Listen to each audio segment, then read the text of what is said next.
This is the Male Rights Activist Podcast, episode 137, where we focus on relationships, sports, and pop culture from a man's point of view.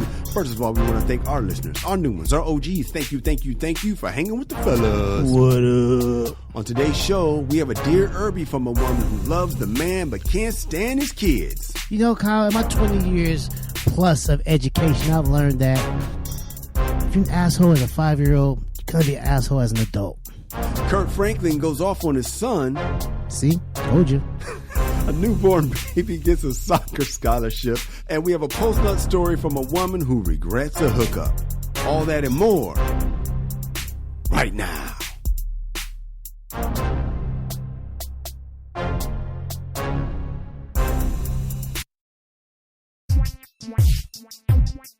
This is the MRE Podcast with Kyle and Kamal, where men come to talk and women come to eavesdrop. I am Kyle. I'm Kamal. And we are helping you to understand the man you love. Let's start on the front page. Kamal, I booked a job, man. Here we go. Damn.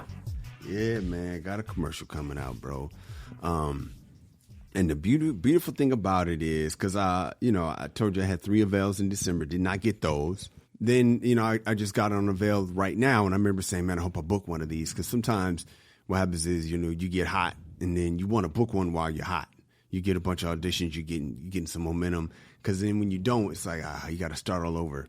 You don't get them for a while, then you get another one, you're rusty, if that makes sense. You know what I'm saying? Mm-hmm. So I wanted to get one of them when I started having a bunch of them in a row, and I got this one, so I'm thankful. Hoping it's a good one, my dude. But what I learned a lesson from something I did in the past, man. I got to make a confession, dog. So I knew I had a COVID test. This is from before. I had a COVID test, and I was like, oh, man, I want to make sure I don't go anywhere. And then, you know how you got that friend that is the fun friend? Yeah, I'm not that guy. Hilarious, yeah. So fun friend, I've been trying, you know how it is, man. We've been kind of bored. We in the house. And fun friend was like, hey, man, let's hang. And I was like, cool. So I went to fun friend's house. But I was like, I'm just going to wear my mask. It's all good. Keep distance. Fun friend already had the virus. I already had it. So I'm like, we good. That's safe, right? So then, but it always gets worse. So then fun friend was like, hey, man, come back tomorrow. So I was like, cool. I'm enjoying hanging out with fun friend. So I'm like, what's going on tomorrow? He said, man, my boys, I know somebody that got these bitches coming over. Sorry to use that language, ladies, but that's what he said. That was a quote. That was a direct quote, man. It's okay if you quote. Direct quote. He said, I got this connect, man. A bunch of bitches going over. Me, this guy, and the other guy. We all going over. You want to grow? And I was like, I'm good, dog. I'm good. Which is, a little grown man of me, because I'm like, why? I'm not going over there to smash. So I'm good. I'd rather just hang at the house. I'm like, look, I'm come over before y'all go. I ain't seen another homie in a minute, and then y'all go, and I'll go to the crib and go to bed. So the next day he hits me up, and I kind of, whatever. I was thinking I wasn't even going to go anymore. I was just like, he ain't going to remember, and I'm good. I ain't going to push it because I'm already getting tired. Fun friend hits me up. Yo, man, such and such is out of town. This other dude, he canceled, man. He ain't here either. Come through, man. So now I'm feeling like, oh, man, I've been wanting to spend time with friends. And here goes my opportunity. So I go to fun friends. He's like, you ready to go? I'm like, what you mean ready to go?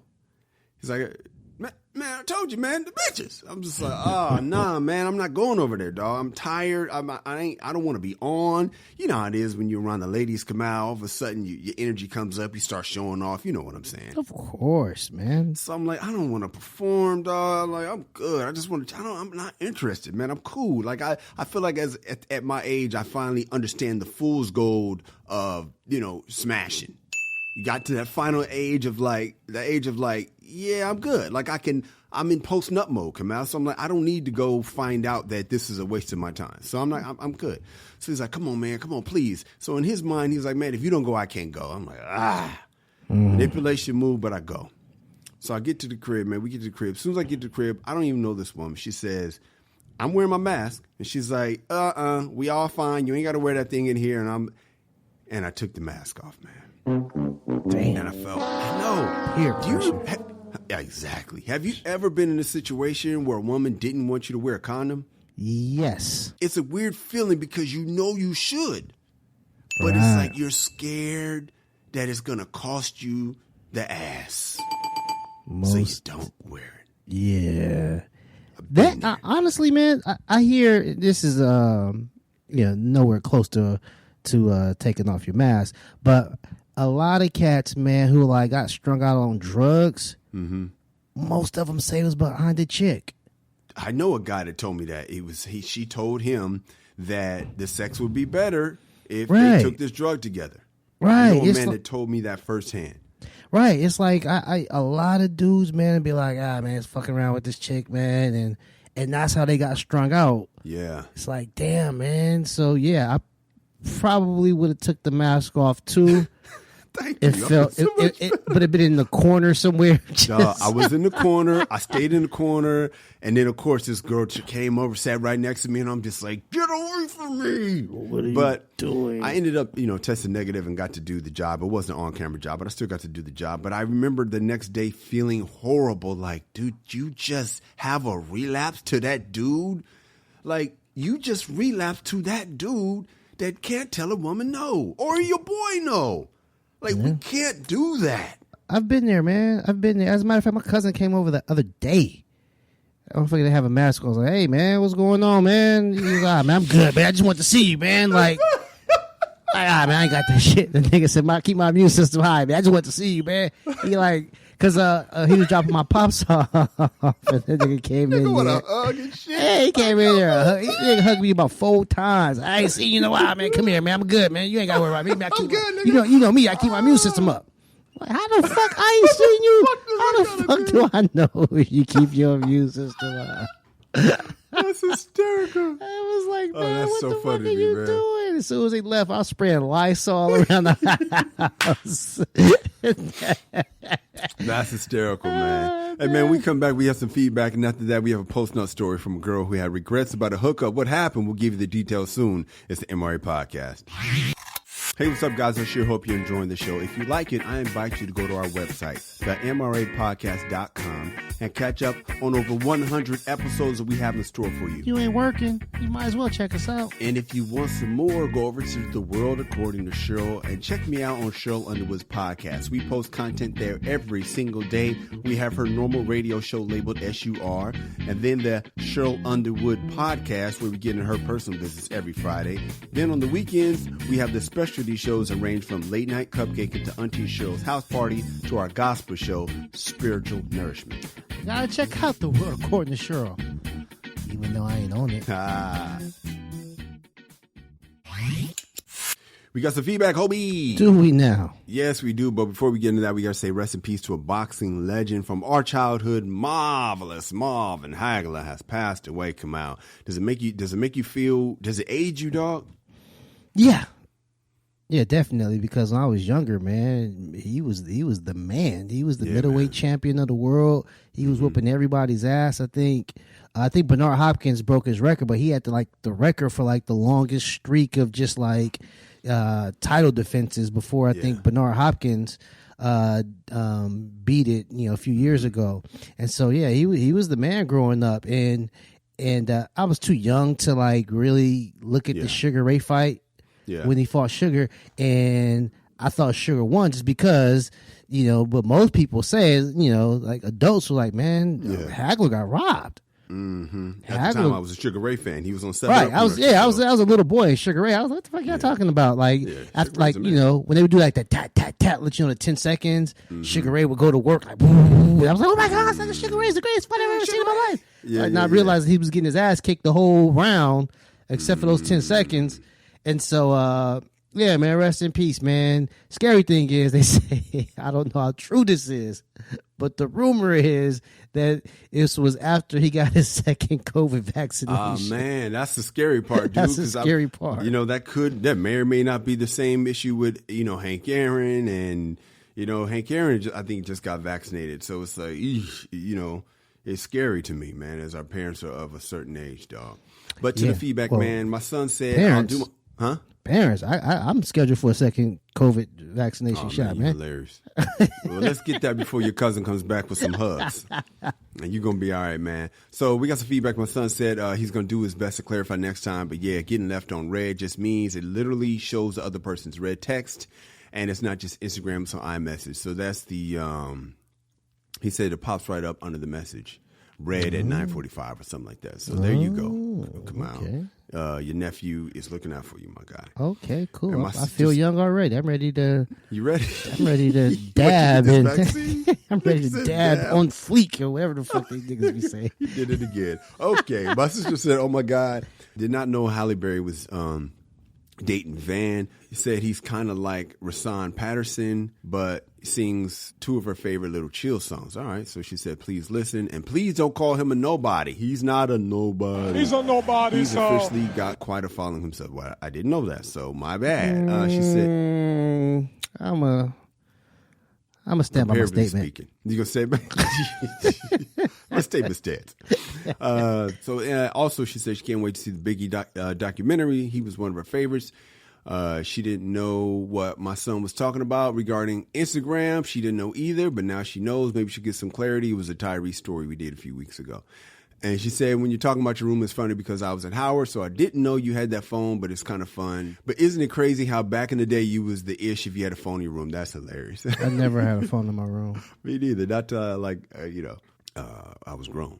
Yeah. I wasn't grown, but you know what I mean? Like I'm like, right out of high school, still at the crib. Anyway, she said she can visualize that Michael Jordan poster, rest in peace. B, also big. Also, you and Kamal are hilarious together. That bit about him saying he didn't have chicks chasing him was hilarious. I think you were talking about the basketball part. Wait, what? That's funny? It wasn't funny to me. No, it was funny. I'm sorry. It was hilarious. That wasn't funny to me. I'm glad y'all laughing at my pain. Yeah, man. Somebody got to do it. She also said she didn't know the beef with Charlamagne the God and Lakeith went back that far. And she thought the same thing about Fred Hampton. She had to do her research, too. Speaking of Fred Hampton, one of our listeners, longtime listeners, DNATHDTLA, used to be CD Nath. Now it's D Nath. Oh. Yeah, same guy you didn't respond to years ago. I responded this time, didn't I? I hope so. Yeah. He said, episode 135, gentlemen, you knocked it out of the park on this one. At the top, I have to say, at Angry Kamal, that was sage parental advice. Tough love and no BS approach to facing a monumental situation heads on. Be the source of correction as opposed to a reflection of poison. Ooh, that's well said. That brother know how to put his words together, don't he, Kamal? Oh, man, it was brilliant.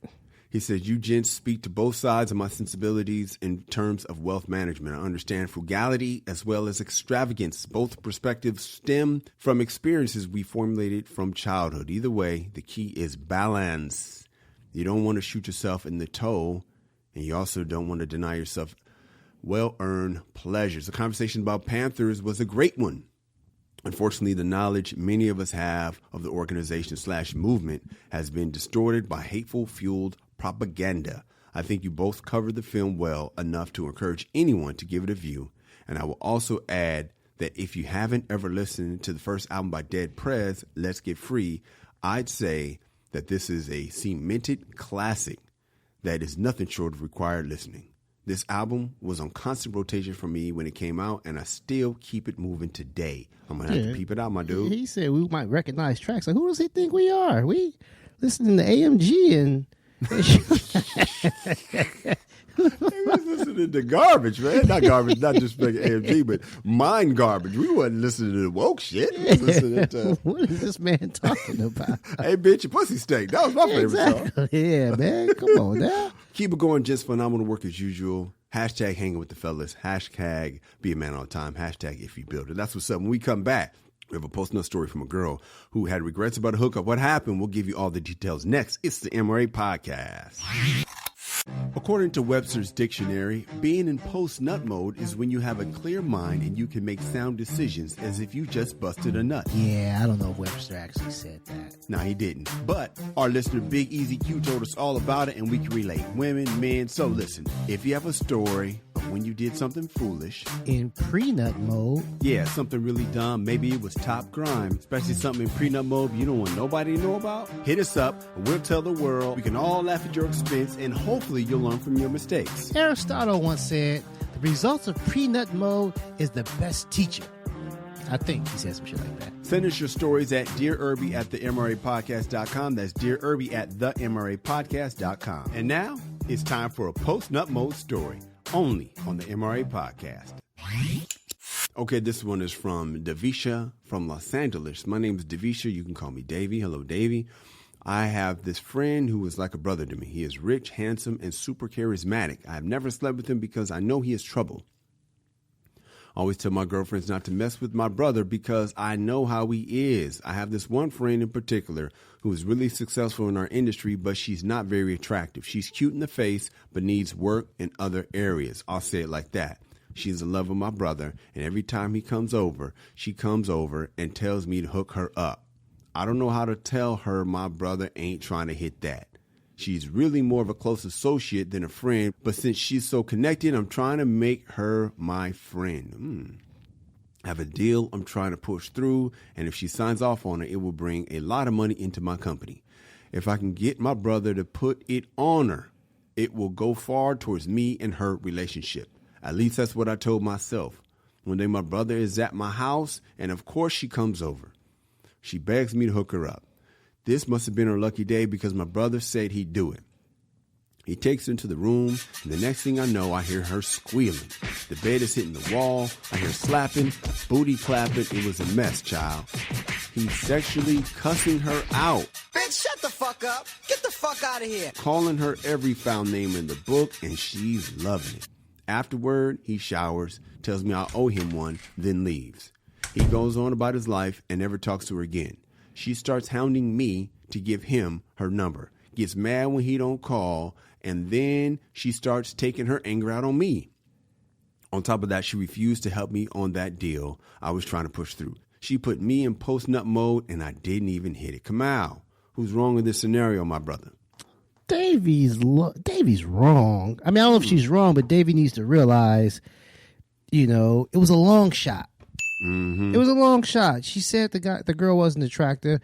Her brother is rich and handsome and very successful. Mm-hmm. So he basically just you asked him just to smash, not to take her on a date, not to get to know her, not to do any of the things that would make him, possibly, like her and keep the relationship going.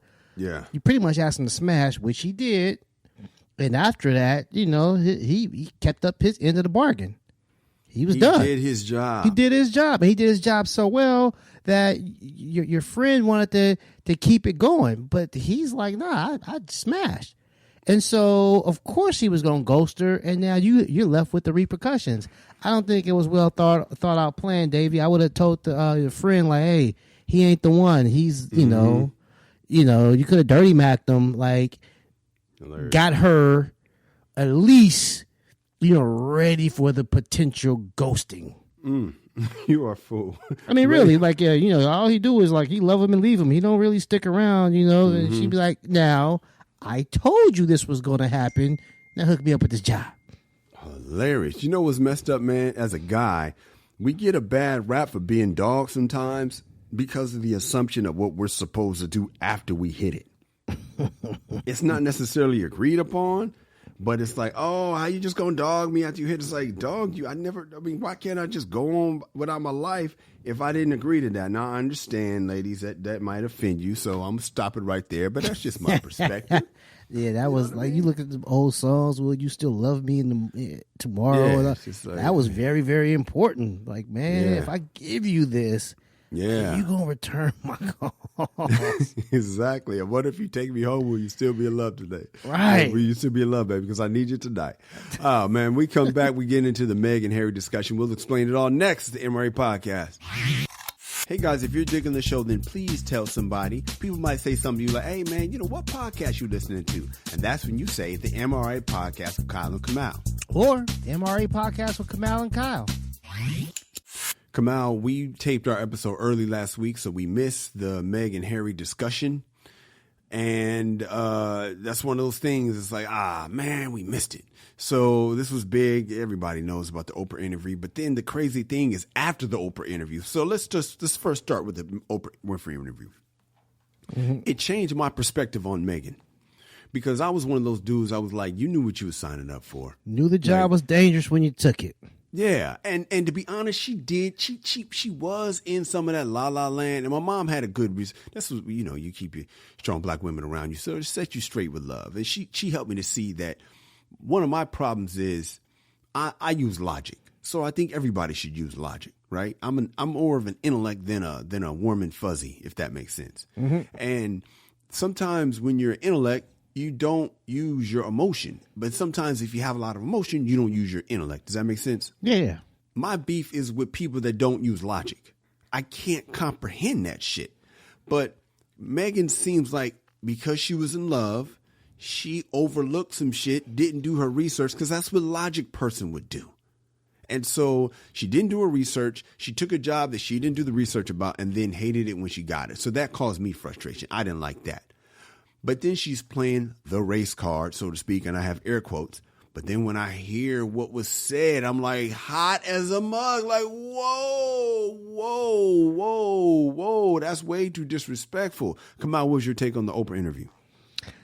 Similar to you, I thought that I didn't want to hear no bullshit. I didn't want to hear no complaints. You know, this chick got the storybook wedding. She literally became a princess. The whole world's watching. You know, your only research was fairy tales. Like, right. Come the fuck on. The world's elite are at your wedding, and everyone's trying to like get an invitation. The who's who of whoever are trying to get there, and then after a couple of months on the job, you get to complaining and whatnot, and try to get our sympathy about how hard your job is, and we all knew was the job. Right. And I felt bad for Harry, like, you simp. You know what I'm saying? You got this chick denouncing your family, and so I was like, man, I didn't want to hear shit she had to say. And so my girl was watching it, and so it's on in the background. Watching the wedding or the Oprah? The Oprah interview. Okay. And so the more I heard about it, I mean, the more I heard it, I was like, oh, well, that's fucked up. Well, that's fucked up. So now you go from ear hustling to you have a seat next to your girl. Yeah. You're like, first you're like, hey, watching that bullshit. He said, what? They did what? Hold up. Scoot over. Over beer. And honestly, man, I think that the thing about it is, man, because she is a black woman, she was never going to be accepted, not by the family. You know, I'm not talking about the family, but by the people who prop the family up. She's an outsider. What are you doing? You're not good enough. You know, you start seeing those headlines about the chick from straight out of Compton and all that stuff, man. Like, she wasn't worthy, you know, and that's the fanatics, what they call them, royalists, you know, Pierce Morgan and these people, you know, these royalists. You know, they live vicariously through these people, and it's like, oh my gosh, you know. I remember as a kid when I think Sarah Fergie, when she was getting married, I think she's divorced now to one of those brothers or whatever, like Prince Charles's brother, and they were just talking about it nonstop on TV, and I was like, who is this person? And I didn't get it then. I don't get it now. Yeah, don't give a shit. No, but we have our own shit, you know what I'm saying? We have the Hollywood celebrities out here. Yeah. And the Oprah, TMZ, Jay-Z, the Oprah, right. Kanye. And so they don't really have that as much. And so the royals are, you know, that's their Jay-Z's and Oprah's. And there's tradition, hundreds of years of tradition in it too. So now it becomes like this respect for their country almost. So it's like it's all woven in together. Yeah, but it's stupid though. You know, at least, like, well, I mean, really, because Jay-Z actually has, like, a catalog of greatness. Not fair, though. I'm going to have to say it is fair. It makes sense to us. To them, they're like, who gives a fuck? They're not historical. They don't know. But to us, Jay-Z makes sense. To them, their bullshit makes sense. Well, see, the reason why I'm going to say I'm going to defend our jocking. Our stuff and their shit. Our jocking is based on greatness. You know, and this is why. Earned greatness. And this is why I probably never been in, you know, into like the Kardashians, because that's not greatness. They didn't earn anything. You know what I'm saying? Just fine. And so, but like a Jay-Z or Beyonce, you know, Brad Pitt, Angelina, they have a body of work. So when you're hearing about Meghan Markle learning how to learn how to do a proper curtsy when she meets the Queen, it's like, what the fuck for? Like, what did this woman do? She was born into this. What did she do to earn my respect? Why I have to learn how to curtsy? Yeah, but how did you not know that that's how this hat works? Like you would think you'd at least watch The Crown. Like you didn't, which I never seen it until that episode. I was like, let me try The Crown. Didn't Alice in Wonderland have to curtsy in the hilarious, man. She had to curtsy when she met the Queen of Hearts. Exactly, man. When we come back, Dr. Dre's wife files for a restraining order. They're at it again, Kamal. We'll talk about it. It's the MRA Podcast. Hey guys and gals, if you're enjoying the show, let someone know. Whatever app you're listening on, please subscribe, give us 5 stars, and leave a positive comment. And why wouldn't you give us 5 stars and a positive comment? We're great. Yes, we are. This helps our placement so that other people can enjoy the show as well. And why wouldn't they? We're great. Dr. Dre and his wife are at it again, Kamal.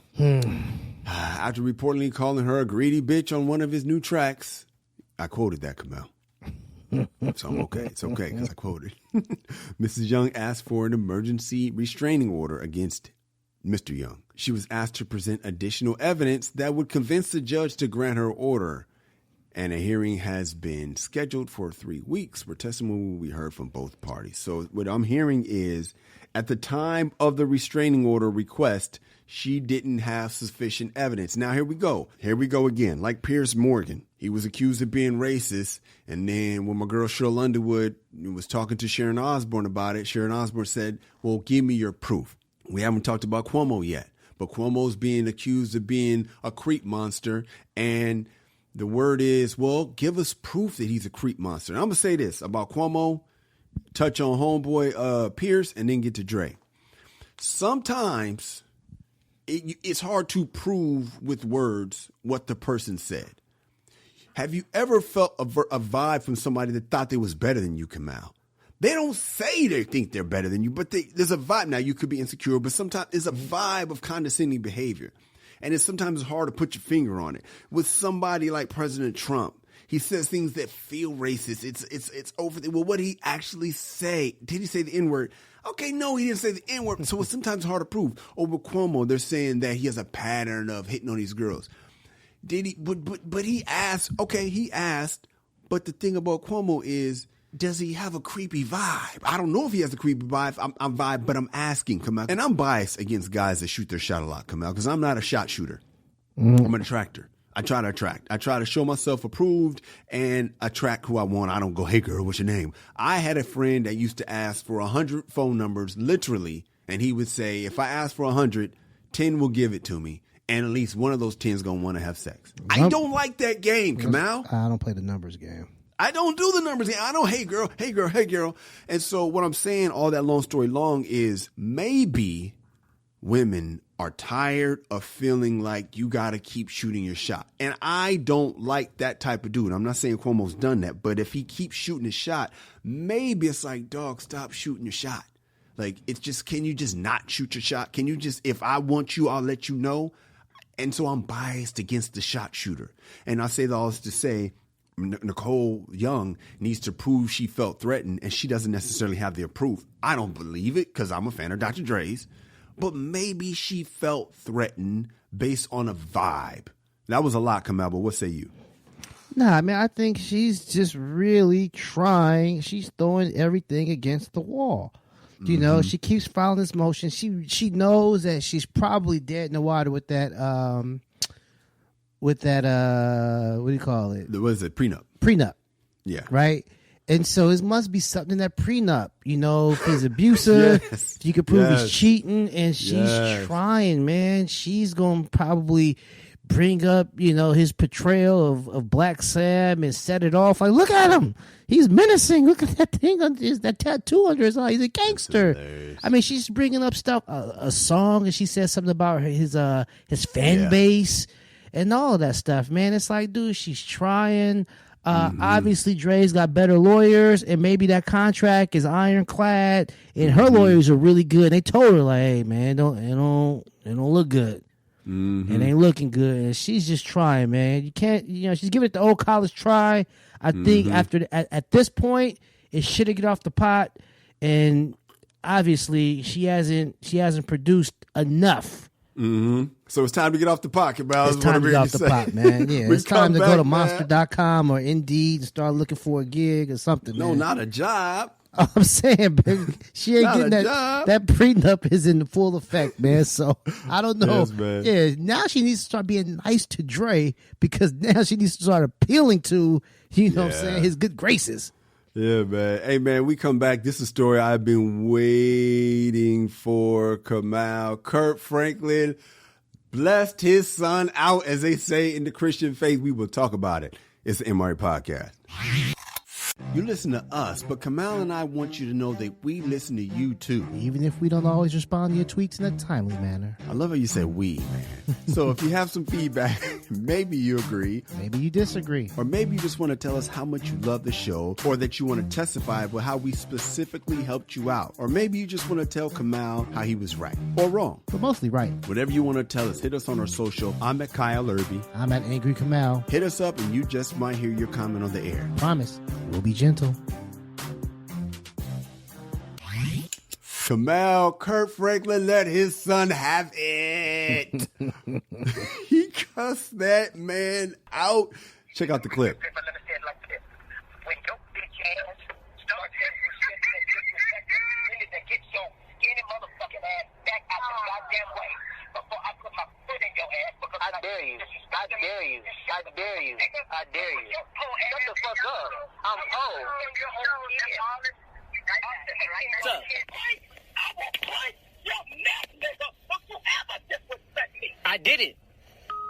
Kamal, when I heard the clip the first time, my cousin Maisha sent it to me, and I was like, you know Maisha, and I was like, Howard in the house. I was like, oh my God, Kurt, what happened? And some of the comments were saying, it's signs of abuse, but Black Twitter had his back. Let's be clear, one tweeter said, I'm not canceling Kirk Franklin, and that's on silver and gold for you non-Christians out there, non-gospel fans. That's one of Kurt's hits.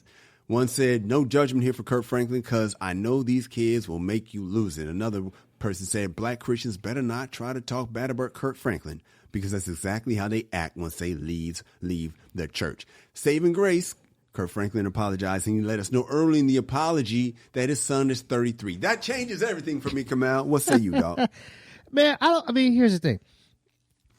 With Kirk Franklin's son, when he leaked this shit, it makes him look bad. Thank you. Let me tell you something, dog. If I'm getting into it with some dude in the street, he say like, "Oh, bitch ass" and all that stuff. That's par for the course. He's trying to hurt my feelings. He just talking shit. But my daddy say my bitch ass. My daddy knows me.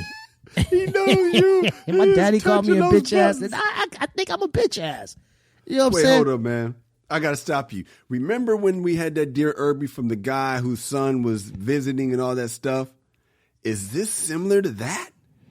I don't know their background. I don't know the upbringing. Okay. So if this is from like he got an older son who he had in a previous relationship, and then he gets married and starts a new life, and he's got other kids, and the older son is on the outside looking in, then I can understand the anger. But again, you know what I'm saying? Because sometimes, Kamal, your son, thank God my sons ain't no bitch asses, but I'm not talking about your son. Sometimes a person's son is a bitch ass motherfucker, but it might be because you weren't there. So I don't know the story about Kirk's son, but I'm saying if this is the older son that wasn't there, this sounds very much similar to the Dear Irby. If you didn't hear it, go back a couple episodes and listen to it. It was the guy whose son came to visit and his son wasn't a part of the group that he had. And he was wondering, should he kick his ass out because the dude was throwing tantrums and being disrespectful. And this feels like this could be a similar situation, my dude. It might be, man. Might be. But it still don't make the guy look good. No, it's a bitch ass move. Well, here's the thing about it, man. When I was 33, you know what I'm saying? I don't think my pops wanted no smoke with me. Kirk Franklin was like, hey, man, I'm going to whoop your ass. Kirk Franklin is like, motherfucker. I know you. You was a bitch ass nigga. Don't get him, Kirk. Yeah, Kurt was like, dude, I will beat your ass. I love it. And I'm like, damn, this man is 33 years old, man. Kirk Franklin. You're like 50, 60 years old. Hey, Kirk Franklin is a slight guy. He ain't no big dude, but he knows one thing. I will fuck you up. He knows I'll beat the shit out of you. I don't know much. You're a bitch. Man, you know what, man? It made me appreciate Kirk Franklin a lot more. And I'm like, dude, Kirk, if you do like a gospel gangster album, I will support that shit. That is hilarious. So Kirk Franklin is the reason why I love Kirk Franklin is at a time of my life when I first was getting in from gangster rap to I got super saved for a while. Kirk Franklin was that bridge of me going from gangster rap to gospel. And the funny thing is when I heard this clip, all I heard was because one of his big first hits is Stomp. And he starts off saying, for those of you who think gospel music has gone too far. And that was the same cadence he was cussing his son out in. I was like, I know that's Kirk Franklin because he has that passionate yelling voice that he does in his gospel tracks. And here's the part I love. Black people are so talented. Somebody heard what I heard and put the track to a beat like Stomp. It's the same beat as Stomp. And shouts out to DJ Suede, the remix god. Oh my gosh, he killed it on this, straight out of Georgia. But this is DJ Suede, young brother, only 30 years old, man. That boy nice. Check out his work. Before I put my foot in your ass. Yes, sir. Suede, the Before I put my foot in your ass. Don't be ashamed. Before I put my foot in your ass. Don't you ever disrespect me. Put my foot in your ass. For those of you that think that gospel music has gone too far, I will fight your neck, nigga. I will fight your neck. I dare you. I dare you. I will fight your neck, nigga. I will fight your neck. Yo, any motherfucking before I put my foot in your ass. Put my foot in your ass. I thought it was fun, man. Thank you to my cousin Maisha for sending me that one. When we come back, how did a newborn baby get a soccer scholarship? Find out next at the MRA Podcast. Guys, I have a comedy album. It's called Be a Man at All Times, and it's on, what's it on? Oh, Spotify, iTunes, or wherever you stream your content. It's a damn good comedy album. I appreciate that, man. There's stand-up on there. Kamal and I wrote a whodunit mystery called The Case of the Missing Balls. That's on there. Based on a true story. Check out the album. Show your boy some support. And you can buy it on iTunes. Keyword buy it. Stop streaming. Kamal Abdul-Jabbar, my son, sent me this one. Older son. He said an NFL superstar's daughter just got a full ride scholarship to play soccer. I said, yeah, that sounds great. Of course. Athletes. I think this man is an athlete. His wife is, or wife to be or wife, whatever, is an athlete. Well, that makes sense. Yeah. Here's the problem. The kid got the scholarship at 2 days old. I'm talking about Patrick Mahomes' baby girl. Got a her name is Sterling Sky Mahomes. She's the daughter of Texas Tech University alum Patrick Mahomes, the great and powerful future Hall of Famer Patrick Mahomes. Oh, you don't think that man is a future Hall of Famer? I just don't see great and powerful when I see Patrick Mahomes. I don't know, man. It's something about the jersey, baby. Hey, son, stay off the drugs. If you gonna keep working it. I just don't see it. I mean, listen, man. I'm not. We both hate the Chiefs, yeah. but game recognized. But then again, yeah, you the dude that still don't know how great Bo Jackson is. So I don't know why I'm talking about this, man. It was a good. I'm done. Anyways, good. Stop. Good. I can't. He was a good rotation player. Right? He was a good rotation player, man. I can't. This is committee. They call them committee running backs. I can't know why I hang with you. Running back by committee. All right. Anyway, Patrick Mahomes and Brittany Matthews. Now that's the parents of Sky. Mahomes played football and baseball at the school, Texas Tech, and Matthews played soccer at nearby UT Tyler, University of Texas Tyler. She's a fitness entrepreneur and a co-owner of a soccer club. Their 2-day-old baby daughter received a letter of intent from Texas Tech, according to a story posted to Matthews' Instagram page. The post showed a signed letter from Texas Tech. Come out. Does this make you mad? Does it make you hype? Did Pat? How you feel about this? Dog? Well, this is just purely symbolic. When they try to offer letters of intent to, like, kids in elementary, it's strictly symbolic. It's it's flattering for the kid, but honestly, man, that stuff's not binding. Patrick Mahomes' daughter might not even play soccer. This is just something just to keep, to make one of their alums happy. Yeah. You know, that's all that is, man. Just to stay in Mahomes' good graces, to keep him around, to keep him donating money and all of that shit. This is congratulations on the baby. Yeah. This is a baby shower gift. I mean, I don't put nothing behind this one. Now, if you, because, you know, you played at Eisenhower High School JV basketball. Yeah. If Great you team. Great team. What'd you say? Great team. We won the CBL. Shout out to the CBL. If your child was issued a scholarship, let's just say Eisenhower charged, a full ride scholarship to go to Eisenhower based on not only your JV prowess, but your comedic chops, would you be flattered? Would you like it? Or would you feel offended that your child hadn't earned it yet? No, I mean, I'd be flattered. But yeah, I would know what it was. You know, I would know exactly what it was. This is, you know, they want me to just be involved with Eisenhower's program, with the alumni program. They want me back, you know, just because having, you know, like Mahomes, having Mahomes there, you know. It's good for you. It's good for business. You said you know what it was, and maybe that's what I want the ladies to know. All the way back to the PostNut story. You got to know what it is, baby. And that's why I want you to listen to the MRA podcast, ladies. You got to know what it is. Stop thinking something that isn't is. We're not talking about J-Lo and A-Rod yet because the story was that they broke up. Now the stories are getting back together. So we ain't getting into that yet until we find out all the details. But it's like, know what it is, babe. Just know what it is. Hey, man. I was going to say, with the J-Lo thing, I don't know when they're going to, like, you know, officially, you know, give us more details, but I think I'm a couple of weeks away of being right with my prediction. And what was your prediction? This shit together? Wasn't going to last. Ooh, yeah, I'm telling you right now, man. The writing was on the wall. Yeah, she itching to get out there, and A-Rod is a homebody. A-Rod been the man since he was 18, 17 years old, man. He's done. And she's like, what are you talking about? We got to get out there. And, you know, she was at the inauguration. And and A-Rod is cool being at the house. This shit ain't. He's already done it. Yeah, he already did it. He's good. Her thirst is still striving. But we going to break that down after we get a little more detail. They clarify what it is. We'll give you, trust me, you know the MRA podcast is going to give you the full skinny. When we come back, why are men lying to women? We'll talk about that. And after that, it's Dear Irby time. What do you do when you love the man but can't stand his kids? Kamal and I are going to break it down. You're listening to the MRA podcast.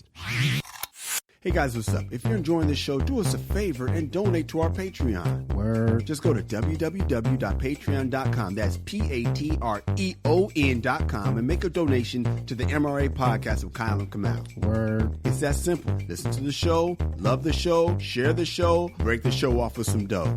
Bars. Kamal, my girl Catrice, Kobe Lover Carter, high school friend of mine. And she does a radio show as well with Adrian Braxton, my sister.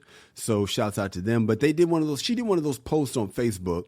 And, you know, it's one of those hypotheticals, give one up. And, you know, they give a list of 4 things and one of them you can't have, right? So this one had a little tongue in cheek. It said, give one up. NBA, lying. It was a picture of a girl with a big booty in the NFL. What would your choice? Now, what would your choice be to give one up, Kamal? I have to give up one?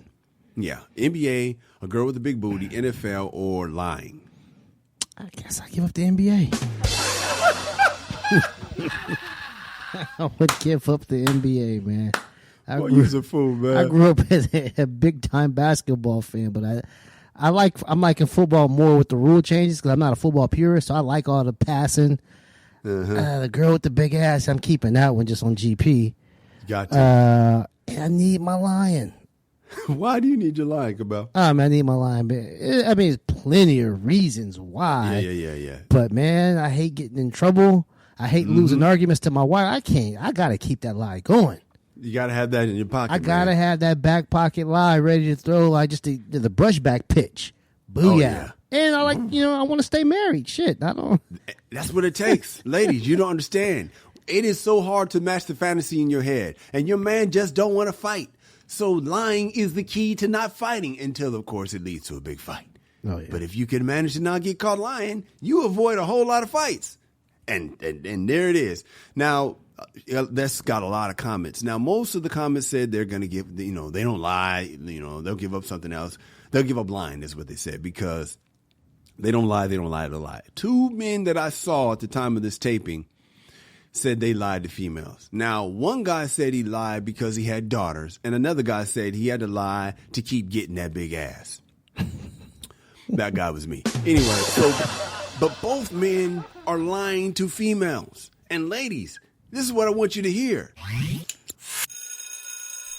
All right, guys, now it's time for the lesson of the day.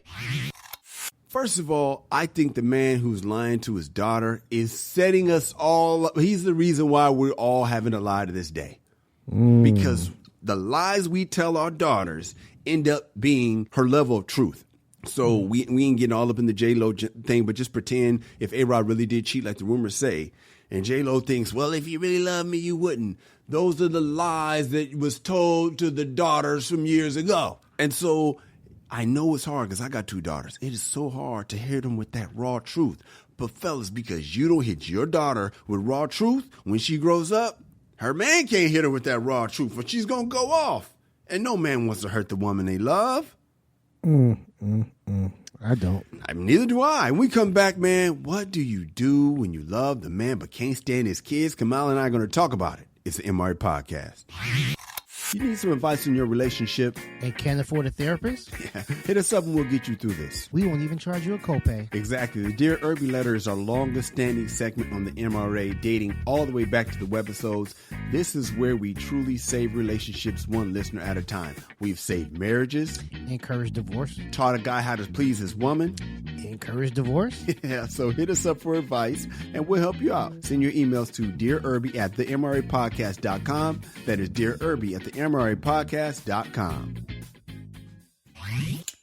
Let's get into this Dear Irby letter. Let us. Dear Irby, I'm 45 years old. My 16-year-old is off to a university in a year and a half. I'm not saying I'm counting the days, but my baby's first day of college may already be circled on my calendar. I am a singleton for the most part, as my daughter spends 2 weeks a month at her dad's. I have heard the opposites attract, and my life seems to prove it. My boyfriend is 47, and to call him a family man would be an understatement. He has a twin sister and an elder daughter with kids of her own. So he's daddy, granddaddy, brother, and uncle. Oh, and he lives in the apartment above his mom and dad. That much family is a lot more than I am used to. I'm an only child. My mom lives in another state, but 2 members of his bloodline really take the cake for me. What do you do when you're 2 years into a relationship with the man you adore, but you can't stand his 5-year-old daughter and tolerate his 3-year-old son? Come on, help her out. That's from Star from Oakland. Oh, Star's in trouble. Trouble, trouble, trouble. Trouble. Yeah, man, because it's obvious. As a former kid, it's obvious when adults don't like you. Ooh. It's obvious. It's obvious when certain teachers didn't like you, with office staff, certain family members. It is obvious. And nobody believes you, Kamal, Right. when you're a kid. Well, because the adults don't see it. The adults don't see the Back look. to that bias, right? Yeah. They don't believe he's racist because he hasn't said the thing. Right. I remember I had an abusive teacher. Sorry to jump in your seg, but I'm going to give it back to you. I had an abusive teacher. They didn't touch me, but he used to shake. He used to do little things. He would correct the kid's walk, but it would be a shake. And so it was hard to prove that this guy was putting his hands on the kids. But it was like, it was those little gray areas. But tone-wise, he used to just he was just abusive. I'm sorry to say. So what you're saying is, yes, you know the feeling of when I had a science teacher. I was in 8th grade. She hated me. So much so, Kyle, I, as an 8th grader, a 13-year-old boy, requested a parent conference. You are hilarious. Who does that? Nobody. No kid was like, I want my mom down here at my school. I was like, look, man, this shit's ridiculous. She's taking shots at me, but on the flip side, I am a wise ass in class. I'm cracking jokes, but she's going back at me with I might say something. I didn't know that. Big surprise. And keep it pushing. And it's like, she's not doing it for everybody else. No one's laughing. We're not entertaining the class. She's like, nigga, that's for you. You dumb motherfucker. Come on, when I was a kid, I was told that, I was basically told, not necessarily by my mom, but just the way of the culture was, kids and adults not going to dislike you. I never believed, because I was, the teacher don't like me, because that's what students always said, the teacher don't like me. No, it's because you don't do your work. I never knew a teacher could personally not like a student until I became a teacher. Oh, yeah. And I was like, oh, that teacher really didn't like me. Yeah. That teacher hated me. Oh, Right. wow, she really did hate me. Right. Because I can't stand this kid right here. There's one every other year or whatever. It's like, I can still remember certain names that I wouldn't say them now, but like, I couldn't. Some of them hit me on Facebook now. I'm like, are you really kidding me right now? You terrorized me. And now you want to be, I allow him. I'll say this. All right, sorry. Crazy thing about it is all the kids who I did not like, Yes. I think majority of them, I think, in jail, or, you know what I'm saying? Like, you know, one of the kids is homeless and shit like that. You was right about him. Yeah, it was like, I was a pretty good judge of character, man. So. I mean, back to you. I'm sorry. Go ahead. No. And so the daughter is going to know you don't like her, especially as the relationship blossoms and, you know, maybe y'all move in together and y'all become a family. It's going to be obvious. You tolerate the son, so you can work with him. But the daughter you don't like, you know, when you tell her to clean her room, when she doesn't like what you cook for dinner, just things that normal kids should do, your reaction is going to be so obvious to the little girl. The dude, like the husband or the father, he might not notice the shit, but she's going to know it. And because she knows you don't like her, you know, she might go the route, you know, some TV shit. We're trying to just get y'all separated. You know, you and the husband just trying to sabotage the relationship, or, you know, she can just be a recluse and just the relationship would just be weird for like however long you guys are together. And if you guys go the long haul, you know, she's just going to be like, you know, waiting to get out of the house, and like the dinners are going to be awkward and silent and just all of that shit, phoniness in front of the pops. So I would say, I know 2 years is a long time. You have a lot invested, but she is 5. You are the adult star. You can fix this. You can. You just have to take a lot of shit right now, but think of the long haul. You're doing this for your future and your happiness. You have to take an interest in this little girl. I mean, because honestly, if you are the female, well, you know, she's obviously got the grandmother and stuff like that. But if the mom's not really in the picture, then yeah, she's gonna need like a big mom or maybe like a big sister, whatever. And you can mold her, you can shape her into like the person you think she should be, and somebody who's much more, you know, pleasant to be around. But yeah, man, at 5, I think it's not too late.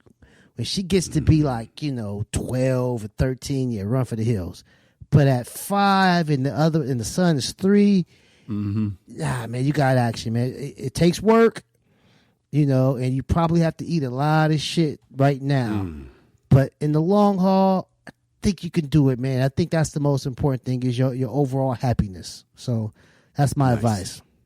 When we come back, I'm going to win. Yo, what's up? I'm Kyle. And I'm Kamal. And you're listening to the MRA podcast, where men come to talk and women come to eavesdrop.